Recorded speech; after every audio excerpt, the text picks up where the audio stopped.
Thank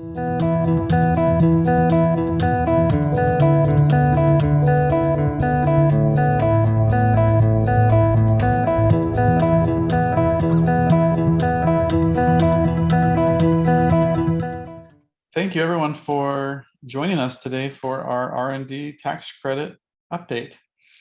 Looking through the participant list today, I know we've got some of our Eide Bailey friends on. We also have some of the companies that we work with on the R&D credit. So appreciate you guys joining us, and then some new faces out there. So appreciate you taking some time to learn a little bit more about the R&D credit. I realize that some of you, this is probably a brand new topic, and that's okay. We'll give a nice overview of the credit, just high-level information, and then for those more experienced folks out there that have worked with the R&D credit before, we'll take a little bit deeper dive towards the end, give some updates, talk about some court cases, recent developments, that sort of thing. So hopefully you'll find this helpful and informative, whether you're brand new to the R&D credit world or if you've been at this for a while. We've got two great presenters and then me. So looking forward to hearing from Jesse Wutke. Jesse's a partner in our R&D tax credit group out of our Sacramento office. Lyle Hennings, a senior manager in our group out of Minneapolis. And I'm Joe, and I'm headquartered in our Salt Lake City office. So that's who you'll be hearing from today.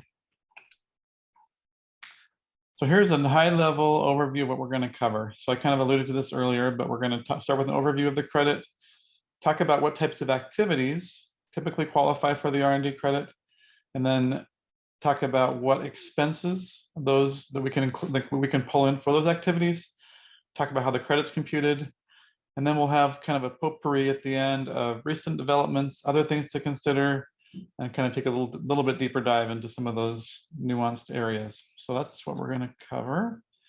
So without further ado, we'll just jump right into the overview.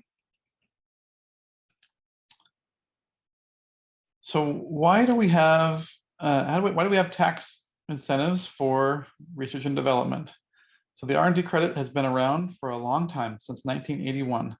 And it's certainly evolved and changed over the years. When the R&D credit was first passed by Congress, clear back in 1981, the kind of stated purpose was to promote innovation. So Congress wanted to encourage US companies to spend more money on research and development.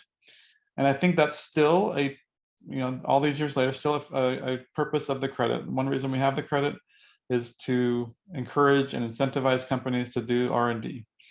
But as other countries kind of followed suit and implemented their own R&D tax credits, it also became a way to encourage and incentivize companies to do that R&D in the US, because only activities that happen in the US, physically happen in the US, qualify for the US R&D credit. So it's also a way to help US companies remain competitive as we're trying to stay competitive on a global basis, especially from a tax standpoint. It's another way that that companies that are innovating and spending money on R&D can remain competitive in that global environment. Similarly, since then, many if not most states have implemented an R&D credit, and we'll talk about that. And that's another reason that those states have those incentives, is for similar reasons, right? Keeping the R&D and their jurisdiction, or encouraging the companies within a given state to innovate and, again, keep those jobs in that state. And really, we talk a lot about the R&D credit, and our presentation today will be focused on the R&D tax credit, but it's not the only incentive for R&D here in the U.S. Before the R&D credit existed in the early 1950s, Congress passed a provision that allowed for companies to currently deduct their R&D expenses, even though when a company makes investments in R&D, there's typically a hope for a return in that investment over a number of years. So you would argue that there would be a useful life of more than just the current year when you incur R&D expenses. But since the 1950s, taxpayers have been allowed to currently deduct those expenses. Or if you weren't needing the deduction, you were allowed flexibility to then capitalize and amortize those costs. So that's still the rule today. All these years later, you're still allowed to currently deduct your R&D costs. That may be changing. So little teaser there for a topic later on. But on top of that R&D deduction, we have the federal credit and then those state incentives. And I know Lyle will touch a little bit more in terms of overview on those two things coming up now. Yep. So some of the benefit of the R&D tax credit is, as Joe alluded to, you still get to deduct all the expenses that we're going to be talking about later on as normal business expenses. But you get to I like to refer to it as a double dip. You get to take advantage of those same expenses in the R&D tax credit. And basically what it's going to come down to is you're going to get about 5 to 8% of that qualified research expenditure, or as we refer to them as QREs, back as a credit. It's not another deduction, it is the credit. It goes directly reducing your tax liability from a federal standpoint. So if you have $100,000 worth of qualified research expenditures, you're going to get anywhere between $5,000 to $8,000 back as a credit, reducing your tax liability. Now, the nice thing is, as Joe alluded to too before, was that some of the states, a large majority of the states, have their own R&D credits. So not only can you get a federal credit, but depending upon what state you're in, you're also going to get a state credit to offset state taxes. The state credits are usually isolated to those expenses occurring in that state. But again, some of the states actually have better benefits than the federal benefits. So it's something we always look at. And then the other thing which changed a few years back is you can get now what's called a payroll tax offset for startup companies.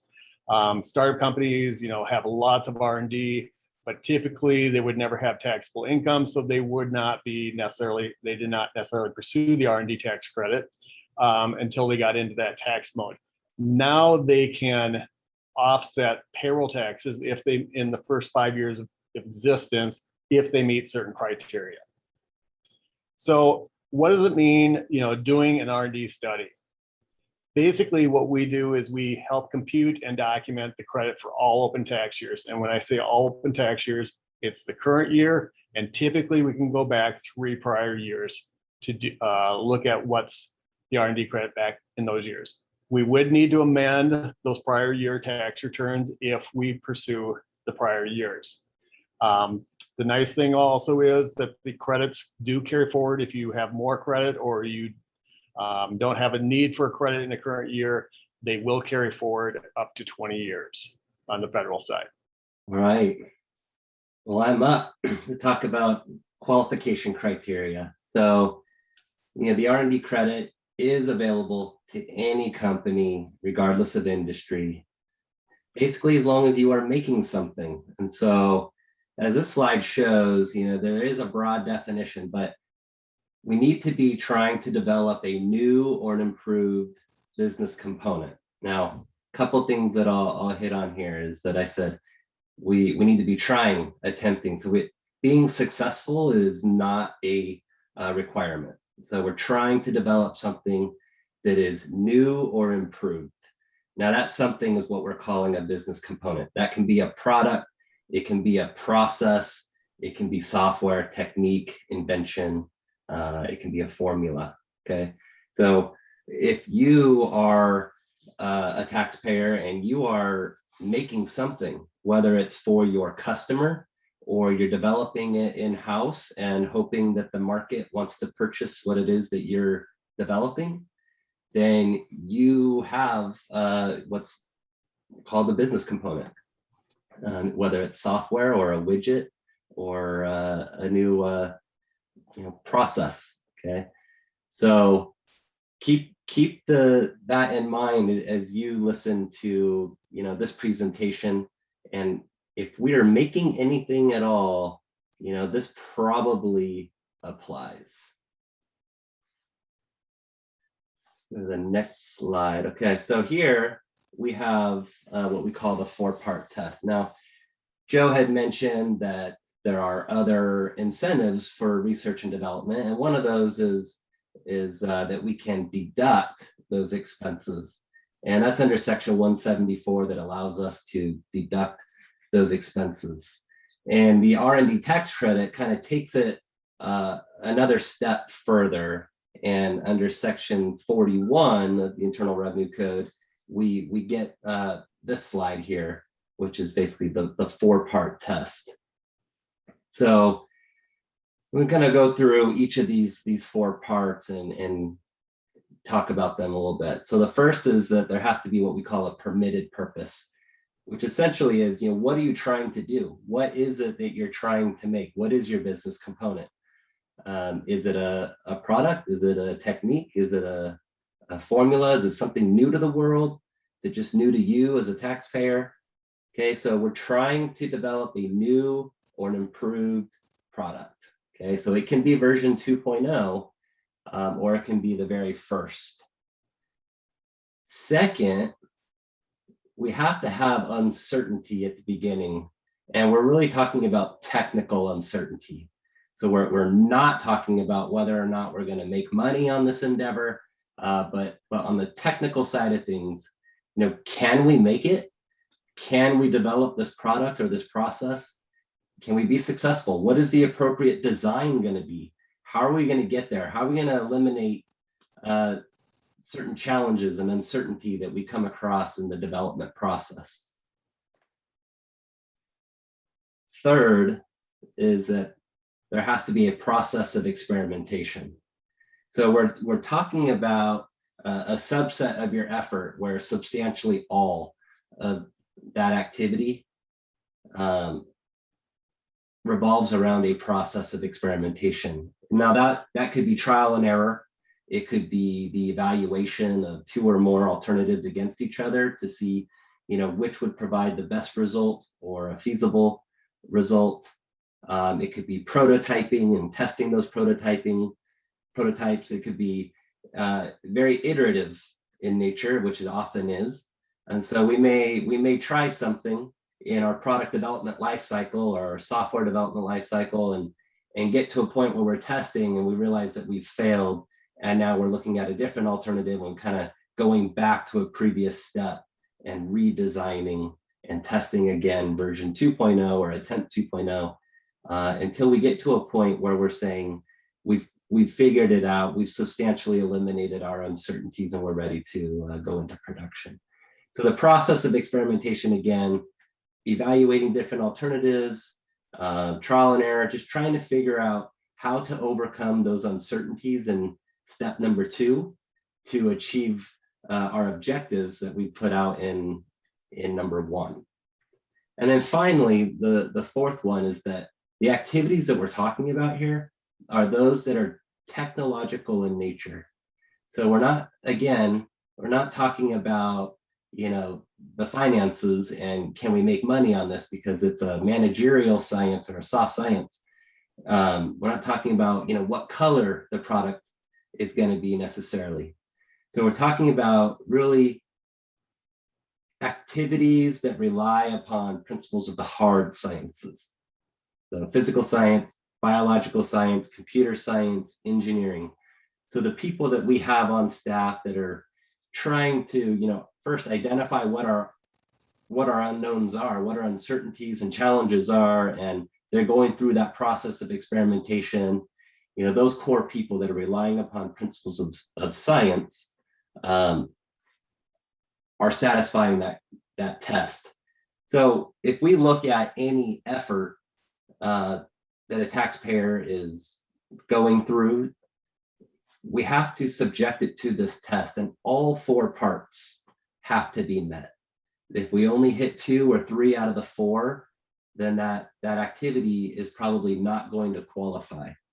Now, it might be that your entire effort does not satisfy all 4 parts, but if we shrink back to a smaller subset of the overall activity, then we might be able to get there. So if we're going from version 1.0 to version 2.0, there's probably a lot of activities involved in there that we don't really have uncertainty. Perhaps it's a copy and paste of the previous version. So that part of the project is not going to satisfy the test, but there certainly is some new or improved aspects to that effort that will satisfy all those tests. And if you don't mind, Jesse, I'll chime in. I mean, you mentioned earlier the example of, the uncertainty needing to be technical.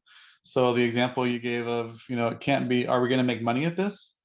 But for a lot of our clients, we find that some of those non-technical uncertainty lead to technical challenges, right? Because yeah, if I had enough time and money to do this, I could do it, but can I make money at it?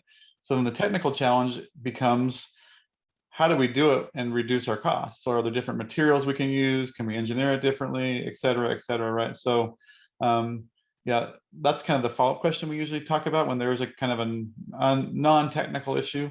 Did it lead to other things that maybe were qualified further on in the process, if that makes sense? So good point.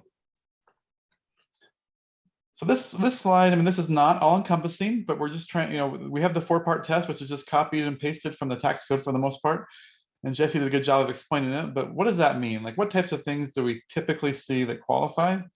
And I think about things in buckets usually. So I usually have my 3 buckets, and I guess we have 4 here, but one of them is on the product side, right? And again, Jesse alluded to this, but it can be brand new stuff, new to the world, new to me type stuff, or improvements to existing products. So typically, if you're a manufacturing company, we rarely see a manufacturing company that's not doing something on the product side. In today's world, almost always need to be at least tweaking your product to make it to be more competitive, to reduce costs, to add features that weren't in prior products, to stay relevant in the marketplace. So we see lots of activities around new product development, improvements to existing products. And obviously there's associated activities with that kind of bleed into this next bucket, which is process, but looking at the molds and tooling and dies and fixturing, all that stuff. And so that leads to that second bucket of process. That's our process bucket. Again, brand new process development. So we've never made this product before, so we're going to have to create a new process to make it. That would certainly be an area that you'd want to look at for the R&D credit. But incremental improvements to existing processes, trying to get more throughput, higher quality, reducing waste, that sort of thing is an area that we would look at for the R&D credit. Incorporating new equipment into the manufacturing process typically is going to involve some R&D. Now, most often the actual cost of that equipment is not going to be an eligible expense, and we'll talk about that here later. However, we rarely find that you've got an existing process and you want to plug in a new piece of equipment, and there's not a lot of process design and integrating that equipment and testing and different things to get it up and running. So that's what we typically run into on that side of things. Software development is kind of our third broad bucket of activities. So again, brand new software, developing improvements to existing software. This applies often to software companies that they're in the business of creating and selling or licensing their software or working in a software as a service model. But again, improvements to existing software, internal use software. We won't go into all the details on this webcast, but in the past, it's been a higher hurdle if you were not going to sell that software to a third party. But recently the IRS made, or the Treasury made changes to the rules around that. So it's easier to qualify that. So we do work with, insurance companies that are developing new software or banks, that sort of thing. So it's not just manufacturing and software companies that can benefit from this credit, but other types of industries and can benefit as well. And then we run into other things, and engineer design, looking at engineering firms that are designing roads and buildings and bridges and that sort of thing, and other types of engineering beyond that as well. We do some work in the ag space, working with whether it's on the plant side or the animal side, recipes, formulation, all sorts of things. So this, again, not all encompassing, but at least gives you an overview of the types of things that we run into most often. So some of the how do we get to the credit? Basically, what we call the qualified research expenses, or the QREs. There are 3 basic buckets that we get to look at. Wages, is typically the biggest for most companies, not always, but typically it's the biggest one. So what are we looking for in wages? We're looking for those employees who are doing the direct involvement. Who are those engineers, those designers who are doing the design, the development? But you can also have direct support people. So once somebody designs it, there's potentially, someone on the shop floor or production floor that has to produce a prototype or what we call a pilot model of the part. Or they have to run the process to see, does this process work? Do we get the benefit that we're expecting out of this? Those people who are doing that portion can also qualify. And then you have direct supervision. So direct supervision would be, who's in charge of the engineering group? Who's giving them direction on what should they be working on? What are we looking, they're going to have input on what is it we're trying to design. They may be setting some of the parameters, but they are having direct supervision of that. And so in the wages, basically what we're looking at are their federally taxable wages. It's commonly referred to as the W-2 box 1 amount. It's not their gross wages. It's not overhead or benefits. It's strictly what is federally taxable.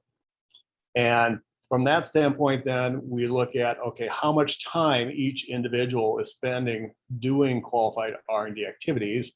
And we determine what percentage of their time. We take that percentage of their federally taxable wages and add that to the bucket here. When you look at how much qualified time, there's two methods. There's time tracking, which if you have time tracking and we can utilize that to come up with a qualified percentage, identify the number of qualified hours that they're spending on R&D, great. But I will tell you, probably 95% of our clients do not have time tracking for R&D purposes. So the tax courts have allowed us to use estimates. So that's basically what we're going to sit down with you and figure out, okay, what percentage of what estimated percentage of time does an individual spend on qualified R&D during the year. The second cost bucket is supplies. And supplies are materials that are used in that process of experimentation. So, it could be materials that are going into a prototype. There's also what we call a pilot model, which is slightly different than a prototype. Prototype is typically something you build and test it, and it's basically gets destroyed as part of the development. A pilot model is where we're building a prototype, but we're also selling it to the client potentially. So as long as there's uncertainty during that build, we can claim the materials that went into that pilot model. As long as there's uncertainty around it, we can claim materials that go into that. And then there also may be some, what I call support materials, things of that nature that would go into that category also. Finally, the third costs are contract research costs. Basically, those are outside services that you use, contract with. It could be outside engineers, it could be outside test houses, any sort of contract employee that we're paying an outside service for. Outside, if we are contracting with a software development house, those would be contract research costs. What we need to make sure with contract research costs is who has the rights and risks to what they are doing. It could be, we could have all the rights and risks, they could have all the rights and risks, or we could have a shared rights and risks. If we have the rights and risks, or even a shared rights and risks, those are the costs that we are going to look at. And the part of the process is we would look at kind of the contract that you have with them and make sure that, yes, the language says you guys have rights and risks to the research that they're working on. Anything we identify in that contract research bucket is going to be subject to a 35% haircut off the top. It's just part of the rules. Basically, the IRS says we have to kind of lower that to cut overhead off of their costs and get it more towards a realistic, what I'll call employee cost or real if you would be doing it in-house. So 65% of that is going to qualify. And so the other costs, you know, and with contract research costs, basically what we also have to look at is, are those contract research services being done in the United States? We find that a lot in software development. A lot of software development is contracted overseas, so, or outside the US. We need to make sure that we're not including those. And then also, you know, what state are they in? If we're claiming a state credit, we're gonna, you know, all of these, we're gonna need to know what state the activities are happening in, and it could be multiple states. So we would look at whatever states you have the dollars in for state credits. Hey, Lyle, can I interject with, we have a couple questions around QREs, so maybe this is a good time to address those. Yep. Someone asked a question whether rent is an allowable expense for the R&D credit. So I'm throwing you a softball here, but what are your thoughts on that? The answer is no. Unfortunately, rent does not fall into one of those buckets. So it will not qualify. And Congress is not saying that rent can't be an R&D expense, it's just not allowable for the R&D credit. So it's a narrower set of expenses that are specifically allowed. The other question, maybe I'll take a swipe at this next one. Someone talked about, I guess we can't have a webinar in 2021 without thinking about PPP, right? So someone asked whether PPP funds are used for R&D activities, if those would also be eligible for deduction and for the credit. And on the federal side, this answer changed because initially, well, Jesse talked about the 4-part test, right? And that you have to have an allowable expense under 174 to be eligible for the R&D credit as one of the 4 parts, the 4-part test. And so initially where there was some confusion, or, you know, IRS was arguing that you could not deduct your PPP loan as tax deductions, that was an issue. That was fixed later on, so through additional legislation. So on the federal side, whether or not you took a PPP loan and whether or not that loan was forgivable will not impact your R&D credit. So the good news is, even if you took PPP and if that loan was forgiven, you can still claim the R&D credit. You might run into issues on the state side. Now, most states have conformed with that. So as long as the expenses are deductible for state purposes, it's not going to negatively impact your state credit. There's a few states, California is one of them, where they offered partial PPP deductibility. So if you've got a situation where you're not allowed to deduct certain expenses for, in this example, California state purposes, you will run into an issue. You'd have to carve those out, and those specific expenses would not be eligible to be classified as R&D. So couple great questions that were relevant here. So we'll now move on to the next slide. So one other comment is that, or maybe a couple comments. There's one other expense type that we can include, and it generally applies to companies developing software, would be a computer rental expense. And so that in modern days, that would be defined as like Amazon Web Services or something like that, where we have our development space in the cloud and we are paying for that space. Then we can include those amounts as well.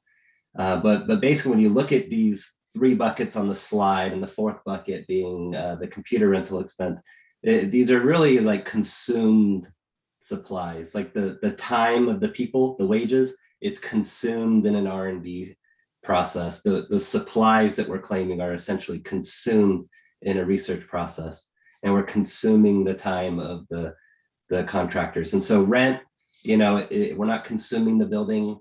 Joe mentioned equipment that, you know, we can't generally include the cost of the equipment because again, it's not consumed, it's got a useful life. And so generally speaking, we don't include those. So, and then wages is usually the biggest driver. That was my only other comment there. We often see it can be 80–90% or more of what's driving the credit for our clients. So I want to talk real quick about the federal credit calculation. There are 2 methodologies that are allowable. So there's a regular credit method and the alternative simplified credit method. The regular credit can be great, but it's one that we see being used less and less frequently, and partly that's because it requires that we compare the spending today to spending during a historical period of time. And depending on how old the company is, that historical period is defined by statute. And it might require that we're comparing what you're spending in 2021 to what you spent on average during 1984 to 1988. Or it could be, 2003 to 2008. And the challenge we have there is that the people who were around that were driving the innovation in the company during that time are no longer here, or the data is hard to get, and we just can't support our position well with any sort of physical substantiation. Okay, and so that's why it becomes a challenge. Now, if you're a fairly new company, and let's say we're 8 years in, we're 10 years in, well then, going back 5 years back might not be that big of a challenge, and it might provide a better benefit for us to look at that method. And so that's my little bit on the regular credit. Most often we see that we're using the alternative simplified credit. For the first 3 years, the credit, the gross amount of the credit is 6% of your qualified research expenses during the tax year. Once you move into the 4th year where you have R&D, it then changes, and it becomes a credit where we look at the prior 3 years and what did you spend on R&D in those previous 3 years, and we compute what is half of the average of those prior 3 years, and we compare that to the current year, the full amount of the current year, and we get a 14% credit on that differential. And so that range, usually we end up about 6 to 8%. And so where the regular credit, the maximum we're going to get is 7.9. So they can end up with similar results, but we find the ASC, alternative simplified credit, is generally easier for us to support and gets us to a great answer on a credit amount. On this slide here, we're going to talk about the payroll tax offset. So Lyle mentioned earlier that there is a provision for startup companies who historically could not benefit from a credit because it's a tax credit. And as that implies, we need to pay tax in order to be able to apply a credit against it to reduce or eliminate that liability. So this offset allows for qualified small businesses to claim a credit and elect to use that credit to offset payroll taxes. So again, if you're a startup company and you are not yet in a profitable position and we're not generating a tax liability, if you are in the first 5 years or fewer of generating revenue, gross receipts, and in the year that you're claiming the credit, your gross receipts do not exceed 5 million, then you would be what we call a qualified small business, and this would be available to you. The credit amount, unlike all the other R&D credits that we're talking about today, those are not limited. This one is limited. The amount that we can use to offset the payroll tax is limited to $250,000. We can certainly generate a lot more credit than that if you have enough qualified expenses, but the remainder would need to be used against income tax. And if you're not in an income tax position, then that will get carried forward to future years. to kind of give you, basically I'm just going to tell you a little, 3 little case studies here, kind of give you an example of some of the credits that we've worked on. Our credits range anywhere, from a couple tens of thousands all the way up to, potentially $1 million. But one of the ones we worked on recently was a software development for a legal industry. They were developing a new technology platform that allowed custom tailored solution for each client. And they had a fair amount of expenses in developing that software. So they ended up with a combined annual federal and state credits of $300,000. Another one was a manufacturer. They and distributor of consumer products, think office, hobby, and luggage. But basically it focused around new product design and product enhancements that they were working on in their R&D efforts. And they had between $60,000 to $100,000 combined federal and state credits each year. They also claimed credits in Utah, Texas, and Wisconsin because they had activities and expenses are being incurred in each of the 3 states. And then finally, a structural engineering firm. It was actually a 4-year study, as I said, the current year plus 3 prior years. They did a lot of structural facade development, specializing in unique materials and energy efficiency. Combined federal credit of $111,000 for those 4 years. So some nice cash back for them. And as Jesse alluded to, I'm not sure too many people out there who like paying taxes. So this helped reduce their tax liabilities, keep it in-house, and be able to invest it back into the business. Thanks, Lyle. All right, so now we're going to move on to the next section, talking about some recent developments. So kind of shifting gears here a little bit. All right, so you may think of tax reform as being old news because it's several years ago the main tax reform was passed, but some of the ramifications of that process are still in the future, and one of those has to do with the R&D side of things. So this is kind of a last-minute addition to tax reform. And for those who are trying to forget tax reform, it was when they lowered the corporate rate and added the provision allowing for the 199A deduction, that sort of thing. So there was, in general, a lowering of the taxes, and there was some last-minute changes that was done to try to make the math work and not have the bill be quite so expensive.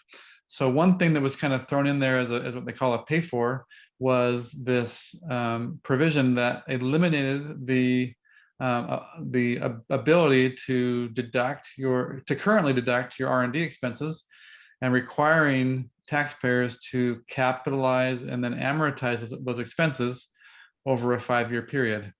And of course, they kicked that can down the road, so it comes into effect in 2022, which will just really impact the filing of tax returns starting in 2023.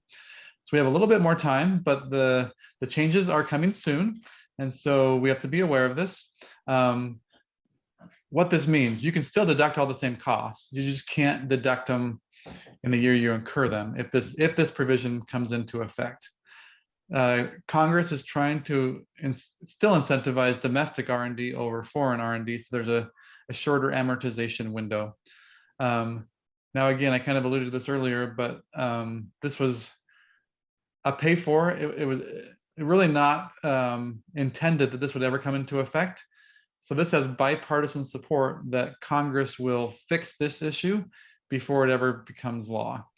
And the way they would do that is by, in an upcoming piece of legislation, they would either repeal the amortization provision, or they would delay the effective date. So if I were a betting man, I would say one of those 2 things would happen, but we don't have a crystal ball, and Congress is not always super non-dysfunctional, right? So can they get that bill passed? Because it's usually, it would not likely be a standalone measure. It would be lumped in with other things that Congress is trying to do. Often at year end, Congress does a tax extender bill, so it could be lumped into that or some of these other pieces of legislation that are going through. We've heard a lot about the infrastructure legislation and different things, and there's definitely tax provisions that are part of that and upcoming other proposed legislation. So there have been specific proposals that would eliminate this provision. And it's just a matter of seeing if one of those proposals makes its way into a tax package that passes Congress. So this will be on our radar, and even more and more on our radar as we get closer to the effective date. But it'll be here before we know it. So something to keep our eye on for sure. So beyond the scope of this presentation, but there's been quite a bit of, I would say, a lot of court cases that are specific to the R&D credit. A lot more activity in the last year than we typically see in a given year. Beyond the scope of this webinar, to dive into each of these cases, we could spend a whole hour on Cymer Milling, for example. But I guess the takeaway from this slide, and I will give a few kind of nuggets from each of these cases, but the takeaway is that this is a constantly evolving part of the tax law, whether it's looking at new rulings from the IRS, again, legislation can impact it, new regulations, and again, on the court decision side, there's always changes and different things that we need to keep our eye on. So the R&D credit has evolved over the years, and most of that has been in a very taxpayer favorable way. But yeah, there's always changes, and you can't just do a same as last year approach to your R&D credit analysis, because some of these developments can have an impact. So again, in the time that we have, we'll just kind of hit on a few nuggets. So Cymer Milling, that one's getting a little bit older, but we wanted to put it on here because it was a fairly detailed ruling that gives quite a bit of insight into the IRS's thinking on meeting that 4-part test that Jesse talked about earlier. Cymer Milling is a flour milling company, and they had quite a few projects that were very detailed in this decision around their products and processes and things. But this ruling focused a lot on the process of experimentation requirement. Again, one part of the 4-part test that Jesse talked about earlier, and did substantially all of that rely on a process of experimentation. A little bit of a shift in this case where the IRS and the courts agree with them. The process of experimentation needs to be more systematic than just haphazard trial and error, right? So they're arguing for more of a scientific method of developing a hypothesis, and you can still do that through trial and error, but they wanted a more systematic approach. The other comment from the court in the Cymer Milling case is the court essentially assumed that the taxpayer had qualified R&D, but they said that without more in the record, this particular project fails to meet the process of experimentation test. So it's basically saying, we think you had a process of experimentation, you just didn't convince us of that. So again, probably the takeaway there would be, not only do you need to do R&D, but it needs to be documented in order to claim this credit. And we've talked about how Eide can help with documenting and putting the documentation in place. So that's one of the key takeaways from Cymer Milling. Tangle was a tax court case. This is an engineering firm. This is really kind of revolved around the funded research exclusion, and can you take R&D credits if someone else is paying you to do the R&D, and kind of revolved around, and Lyle talked about this earlier as well, the kind of substantial rights test. So a little bit into the weeds for this presentation, but some good takeaways there in terms of evaluating whether when you're doing research for a third party, whether that can be qualified, or if the third party that's paying for the research can claim those credits. The Harper case is listed here, and I guess ironically, 2 other cases that are not listed here came out in the last 2 days. One that deal all with a similar issue. One was called Premier Tech. The other one was Intermountain Electronics. It just came out this morning. And the whole issue here is what constitutes a proper claim for the R&D credit. Essentially, the IRS was trying to argue that filing an amended return claiming the R&D credit was not sufficient to make a claim, which is kind of crazy because that's the prescribed method for claiming the R&D credit on a prior year. So the courts have now disagreed with that argument, and we have pretty clear guidance that the proper way to claim the R&D credit for a prior year that was missed is to fill out the tax form properly, and that should constitute a proper claim for the credit. Little Sandy Coal Company, that was a shipbuilder, and some issues there around whether their ship design and building activities qualified. Leon Max was a fashion designer, and some takeaways there in terms of what exactly is technological in nature. Does clothing design qualify? Also around the testing, some of the fit testing and fabric testing that they were performing, is that really R&D or is that more quality control that would not qualify? So little nuggets from all of these cases that do impact many of our clients as we're doing these R&D studies. We're running a little short on time, so I'll just mention on the employee retention credit.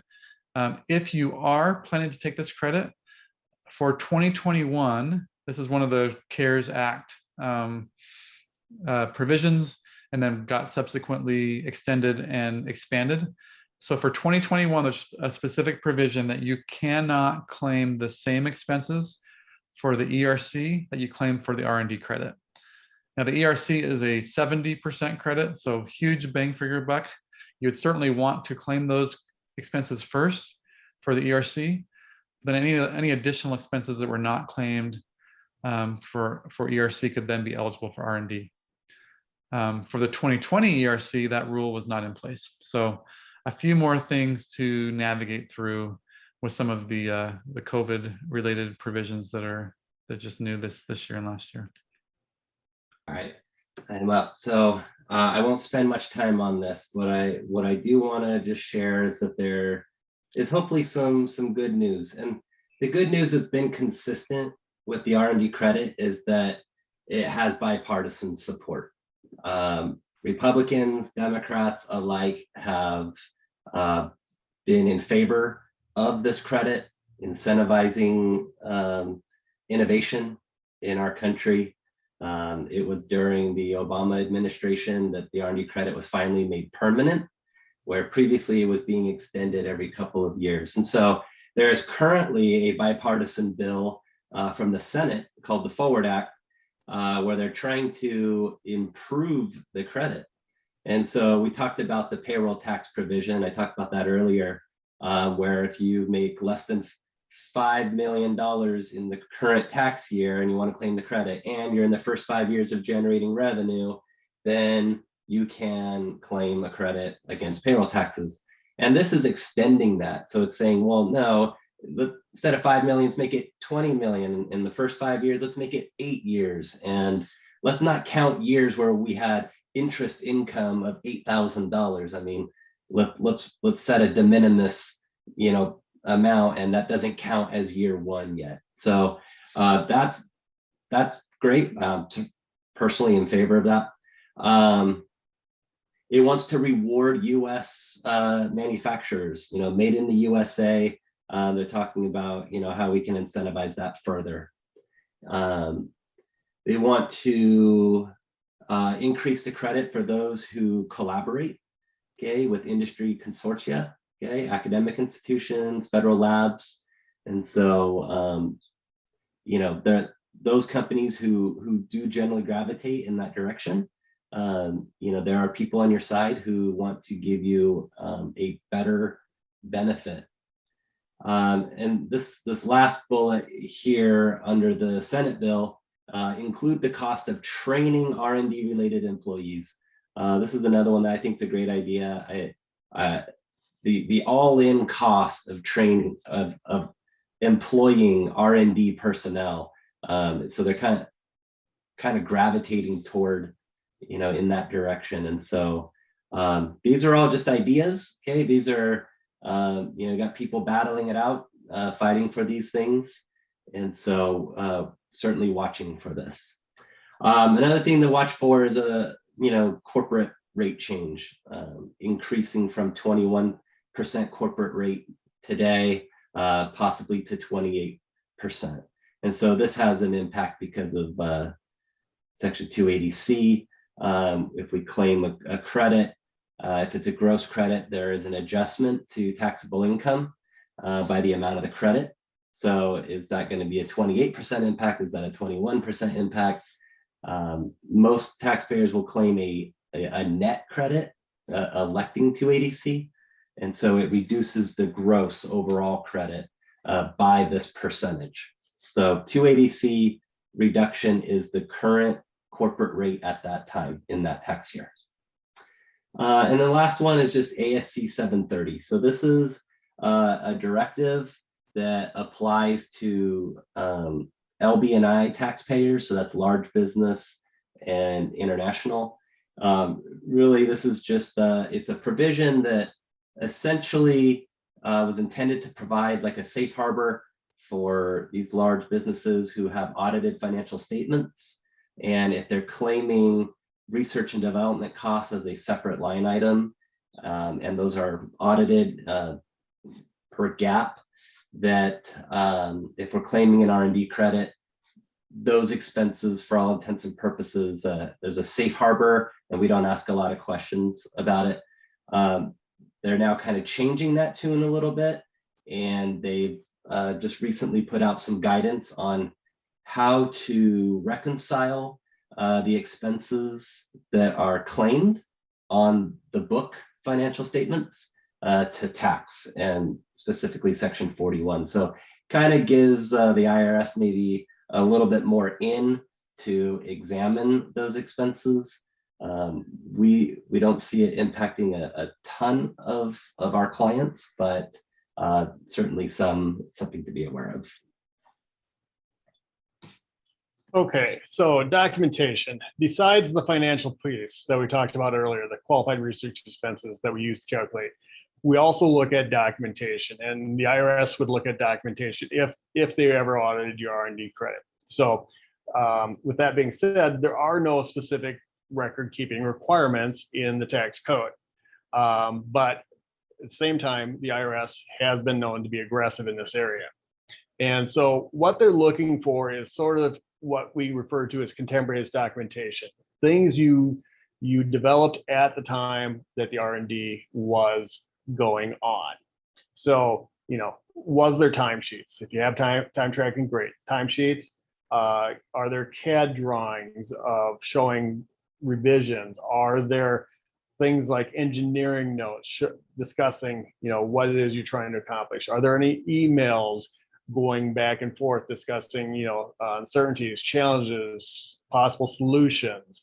But basically what we're trying, things of that nature, but basically what we're trying to prove is, can we prove the 4-part test with any of that documentation? It doesn't, you know, a piece of documentation doesn't have to address all 4 parts, but, you know, if we can address the uncertainty or we can address the experimentation with that document, that's going to help support. Also, if it has, you know, potentially names on those documents as to showing that, you know, John Smith was actively involved in this project, it helps connect that person, creates nexus with that person in this project. And, you know, basically that's kind of what we're looking for, you know, that they also the expenses were incurred during the, you know, statutory requirement that meet the statutory requirements in the period that we're calculating. Anything like that is going to be helpful if this was ever audited. So it's, you know, what we'll do is we'll collect some of those as part of our study, but we also ask you as the client, the taxpayer, to maintain those as long as this tax credit is open with the IRS yet, you're going to want to retain that documentation. So that's a perfect segue into kind of how, again, we've alluded to this, but how we can help. We do R&D tax credit studies. We've got a team that focuses in this area, about 25 plus of us around the firm in Eide Bailey. We take a phased approach. So if you've never claimed the credit before, we can do upfront, no cost, no obligation. You know, we'll get on a call, we'll kick the tires, figure out if it's worth pursuing. If so, we'll go into phase 1, which is gathering some initial information, Are we talking about a $10,000 credit or $1 million credit or something in the middle? So that's really what we kind of nailed down during phase 1. And then phase 2 is the detailed analysis to finish up those calculations and document everything. And then for either subsequent years or companies that are already been claiming the credit, we do these refresh studies. Again, we've talked earlier about how the law is changing and the IRS wants to see documentation contemporaneous year after year. So we'll do these annual analyses to make sure the credit is being maximized and also to make sure it's properly documented. We're flexible. We can kind of tailor our approach to meet your needs.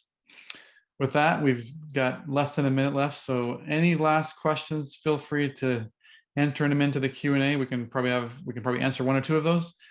And if those don't come in, we will turn the time back over to Amy to wrap us up.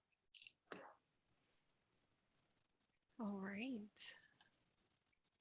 I don't see any questions, but feel free to reach out and we will go ahead and wrap up. So thank you all so much for attending. Thank you to our presenters, and we hope that everyone has a great day. We'll see you next time.